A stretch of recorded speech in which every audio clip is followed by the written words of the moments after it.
कि पुराने जमाने में भी कलेश होते थे, झगड़े होते थे, शिकायतें भी होती थी।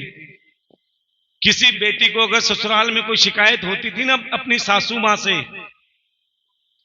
वो चिट्ठी लिखती थी, अरे मां मेरे साथ ये दुख है, मेरी सासू मुझे ये करती है, वो करती है, पूरी लिस्ट बनाती है। अब पुराने जमाने में चिट्ठी डाक खाने में डाल देती थी, अब 15 दिन में जाके पहुंचती थी।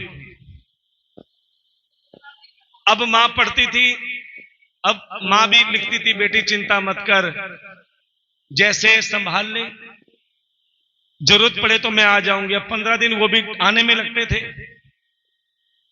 जब तक सुलटारा हो जाता था सास बहू का। और आज जब से ये मोबाइल आया है ना, मां आज मुझे चाय नहीं मिली सुबह से, आज मुझे सासू जी ने जल्दी उठा दिया, तू तो 9 बजे उठाती थी, वो तो 6 बजे उठा दिया। अब मां भी कहती है बेटा चिंता मत कर, घर आ जा, बाकी मैं सब संभाल लूंगी। ये जो मां कहती है ना अपने बेटियों को चिंता मत कर मैं संभाल लूंगी, आ जा, समझ लेना वो अपनी बेटी का घर बर्बाद कर रही है। ये कड़वी सच्चाई है। जिस बेटी का मन पीहर में ज्यादा रहता है, जिस बेटी का मन पीहर में ज्यादा रहता है, प्यारे वो ससुराल नहीं बसा सकती। इसीलिए कहते हैं प्यारे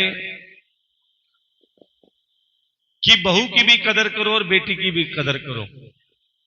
बेटी को वो शिक्षा दो, क्योंकि बेटा तो एक कुल को तारता है और बेटी 2 कुलों को तारती है। ध्यान देना।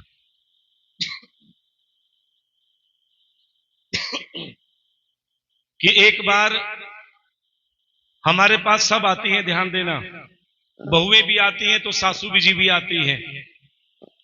सासू मां कहती है महाराज हम अपनी बहुओं से बहुत परेशान हैं। बड़े ध्यान से सुनना, मैंने क्या परेशानी है? बोले हम अपनी बहुओं को जितना मर्जी सोने में तोल दें, जितना मर्जी चांदी में तोल दें, लेकिन उनका मुंह सीधा नहीं होता। और बहुएं भी आती है हमारे पास, बोले महाराज हम अपनी सासू मां से बहुत परेशान हैं।